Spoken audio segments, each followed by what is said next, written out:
Hello everyone, welcome to torque and tales by Alka. I hope तुम सब बहुत अच्छे होगे एंड ये वीडियो बहुत ही इंपॉर्टेंट होने वाला है वो स्टूडेंट्स के लिए जो अभी फर्स्ट ईयर में कॉलेज ज्वाइन करने वाले हैं। तो ये वीडियो पूरा एंड तक देखना, क्योंकि मैं इस वीडियो में तुम्हें बताने वाली हूँ कुछ इंपॉर्टेंट डॉक्यूमेंट्स के बारे में और कुछ ऐसे क्वेश्चंस के बारे में जो यूजुअली हमारे मन में रहते हैं कॉलेज ज्वाइनिंग से पहले और काउंसलिंग से भी पहले। ठीक है, तो चलो स्टार्ट करते हैं। अब बात करते हैं पहले डॉक्यूमेंट्स के ऊपर। तुम लोग को टोटल 9 डॉक्यूमेंट्स रिक्वायर्ड रहेंगे और अब जो भी मैं डॉक्यूमेंट्स तुम लोग को बताऊंगी तुम लोग इसके ना दो कॉपी रखे रहना। ये कॉलेज के टाइम पे भी जरूरत पड़ेगा और स्कॉलरशिप के टाइम पे भी, लोन के टाइम पे भी। सो 2 कॉपी बना लेना। तो अब बात करते हैं हमें क्या क्या डॉक्यूमेंट्स चाहिए। तो सबसे पहला डॉक्यूमेंट है तुम्हारा जेईई स्कोर कार्ड और ओजेईई स्कोर कार्ड। सेकेंड तुम लोग का बर्थ सर्टिफिकेट। अब थर्ड तुम लोग का 10th और 12th marksheet plus past certificate, ये दोनों ही रिक्वायर्ड है। अब फोर्थ में चाहिए तुम लोग को रेसिडेंट सर्टिफिकेट।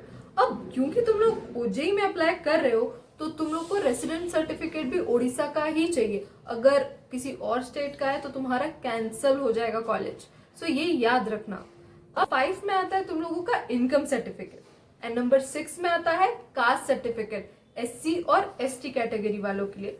अब अगर तुम जनरल ईडब्ल्यूएस में आते हो तो तुम लोगों को ईडब्ल्यूएस सर्टिफिकेट अलग से लाना पड़ेगा।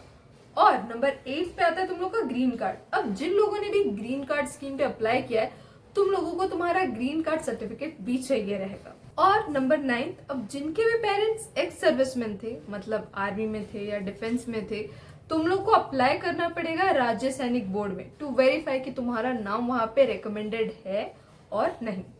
तो अब ये हो गए तुम्हारे कुछ 9 इंपॉर्टेंट डॉक्यूमेंट्स जो तुम लोग को चाहिए रहेगा काउंसलिंग के प्रोसेस में भी, प्लस उसके बाद तुम लोग का कॉलेज एडमिशन में या स्कॉलरशिप, लोन के टाइम पे ये सारे डॉक्यूमेंट्स इंपॉर्टेंट है। तो चलो अब आते हैं दूसरे पार्ट पे। मैं अभी कुछ क्वेश्चंस के आंसर करने वाली हूँ जो यूजुअली सबके मन में रहता है, एक डाउट सा रहता है। और ये क्वेश्चंस मेरे कुछ जूनियर्स ने ही पूछे हैं जो अभी ज्वाइन करने वाले हैं और जिनके मन में डाउट था। तो तुम भी देखो, अगर तुमको भी इस चीजों में डाउट होगा तो तुम लोग का भी क्लियर हो जाएगा। तो अब देखते हैं पहला question. Which branch in OUTR can be possible in my JEE main rank 3.6 lakh EWS plus SGS quota. तो अभी जो मैं तुम लोग को बताऊंगी वो मैंने JEE 2024 का कट ऑफ रेफरेंस देख के तुम लोग को बता रही हूँ। तो इतने रैंक पे तुम लोग को मिल सकता है biotech, metallurgy, textile, integrated MSc, integrated physics. इतने ब्रांच तुम लोग को पक्का श्योर शॉट मिल जाएगा। और अब इतने ब्रांच मिलने के बाद तुम लोग इस पे अब इंटरनल स्लाइडिंग पे अप्लाई कर सकते हो और दूसरे ब्रांच में जा सकते हो। ठीक है, तो अब देखते हैं second question. If I will not accept my seat in first round of counseling and wanted to float, I have to submit my documents. No, तुम लोग को फर्स्ट राउंड में सबमिट नहीं करना है, तुम लोग को डॉक्यूमेंट सबमिट करना है सेकेंड राउंड के बाद। But I don't have my resident certificate. I have applied, but it takes time for issue. What can I do in this situation? तुम लोगों के पास टाइम है 18th और 19th जुलाई का, उसके अंदर जैसे भी करके कर लो रेडी अपना रेसिडेंट सर्टिफिकेट, इनकम सर्टिफिकेट। अगर ये नहीं रहा तो तुम्हारा कॉलेज सीट ही कैंसिल हो जाएगा। सो मेक श्योर कि तुम लोग जितना जल्दी हो सके उतना जल्दी इशू कर लो। अब आता है थर्ड क्वेश्चन में। भैया दीदी OUTR में न्यूली मेटलर्जी ब्रांच शुरू हुआ है, प्लीज उस ब्रांच के बारे में कुछ बताइए इन OUTR। अब देखो, मेटलर्जी तुम्हारा आता है ना मैकेनिकल के अंदर, और मेटलर्जी खुद में ही बहुत एक अच्छा ब्रांच है। और OUTR में ये नया ही शुरू हुआ है पिछले साल, मेरे टाइम से। तो अभी तक उसका कुछ प्लेसमेंट रिकॉर्ड है नहीं, लेकिन 4 साल बाद वो मैकेनिकल लोगों के साथ ही प्लेसमेंट में बैठेंगे। तो अगर तुम मेहनत कर सकते हो, एफर्ट्स दे सकते हो, तो ये बहुत ही अच्छा ब्रांच है, ले लेना चाहिए अगर तुम सोच रहे हो मेटलर्जी का। Which is all over better, OUTR और VSUT फॉर BR ब्रांच।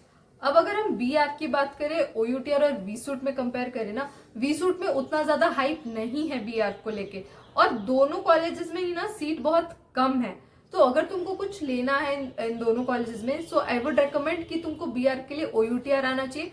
और यहाँ पे ज्यादा बच्चे अप्लाई वैसे करते नहीं है, तो तुमको सीट भी मिल जाएगा OUTR में और तुम ज्यादा ही बेनिफिट कर सकते हो OUTR में रह के। कैपिटल में रहोगे तो अच्छा रहेगा तुम लोग के लिए अगर BR का सोच रहे हो तो।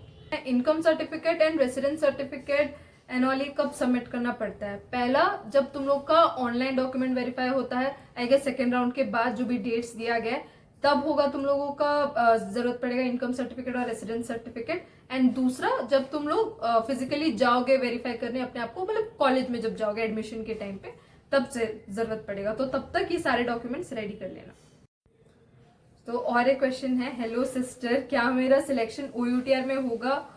5.6 लाख रैंक है और SC रैंक है उनका 42,000 समथिंग।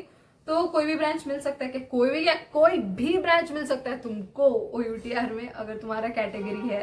कंप्यूटर साइंस वगैरह का मैं उतना श्योरली कह नहीं सकती, लेकिन उसको छोड़ के तुमको कोई भी ब्रांच आराम से मिल जाएगा। तो सारे तुम्हारे अपने प्रेफरेंस के हिसाब से चॉइस फिलिंग कर देना।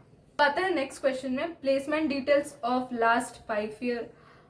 हमें तो खुद नहीं देखने को मिला है, तुम क्या ही देखोगे? तुम चाहो तो 2023 का देख सकते हो, 2024 का तो अभी तक निकला नहीं है, तो 2023 का एक बार चेक कर लेना। अब next question, what document do I need to submit in place of employer certificate if my father is retired from private sector? अगर आपके फादर प्राइवेट सेक्टर से रिटायर्ड है तो तुम लोग को एम्प्लॉयर सर्टिफिकेट की जरूरत नहीं पड़ेगी। वो तब जरूरत पड़ता अगर वो गवर्नमेंट सेक्टर में होते, और अभी बस तुम लोग को इनकम सर्टिफिकेट की ही जरूरत पड़ेगी। यहाँ पे लिखा है, मेरा 4th चॉइस के बाद सब हो रहा था, बट OUTR के कुछ ब्रांचेस फर्स्ट चॉइस था, बट अब मुझे 13th ब्रांच मिला है VSUT इलेक्ट्रिकल में, वो 13 चॉइस है। मैं 1 महीने से सोच रही हूँ OUTR ज्वाइन करूंगा, बट अब सडनली सब बदल गया है। 1.8 लाख फीमेल जनरल।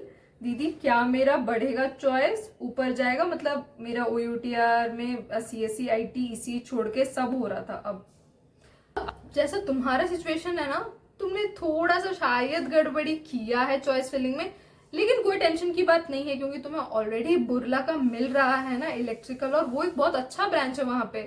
तो अब एक ही चीज तुम कर सकते हो, क्योंकि अब तो तुम और चॉइस फिलिंग को तुम ऑल्टर नहीं कर सकते। अब वेट कर सकते हैं हम लोग बस अपना राउंड के रिजल्ट्स का। तो तुम 3rd राउंड तक जाओ और फ्लोट करते जाना, और देखना कि तुम्हारा क्या आता है। अगर OUTR आ गया तो बहुत अच्छी बात है, और नहीं भी आया तो VSUT एक बहुत अच्छा कॉलेज है, और कोर में भी वो बहुत अच्छा है, तो तुम वहां पे ज्वाइन कर सकते हो। ओके, सो उसके लिए ऑल द बेस्ट। अब आता है लास्ट क्वेश्चन पे, जब काउंसलिंग होगा तो पूरा लिस्ट चेक करते हैं या बस बॉटम से चेक करते हैं? मतलब अगर ऑप्शन 4 मैकेनिकल AI रोबोटिक्स है एंड ऑप्शन 5 इलेक्ट्रिकल है, अब इलेक्ट्रिकल में ज्यादा रैंक चाहिए और मैकेनिकल में कम, तो अगर इलेक्ट्रिकल में मेरी रैंक इनफ नहीं हुई तो क्या मेरा ब्रांच मैकेनिकल AI रोबोटिक्स भी नहीं आ पाएगा? देखो ऐसा कुछ नहीं है, अगर तुम्हारा इलेक्ट्रिकल तुम दिए हो और उसके ऊपर मैकेनिकल AI रोबोटिक्स दियो, अगर ये नहीं हो रहा है और इसमें तुम्हारा रैंक इनफ है, और तुम तो प्रेफरेंस के हिसाब से दियो ना, फर्स्ट प्रेफरेंस तुम्हारा मैकेनिकल AI रोबोटिक्स है, तो तुम्हारा मैकेनिकल AI रोबोटिक्स हो जाएगा।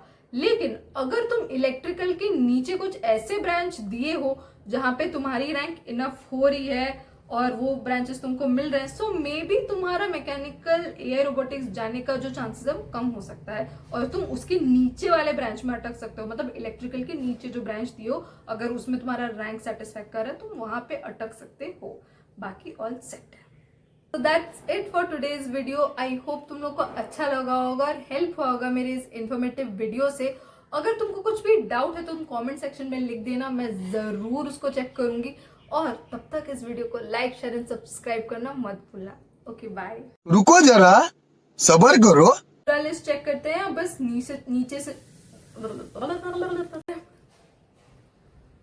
क्वेश्चन पढ़ दो तो फाइंडर। जब काउंसलिंग होगा तो पूरा लिस्ट चेक करते हैं या बस नीचे? व्हाट इज नीचे ब्रो, व्हाट इज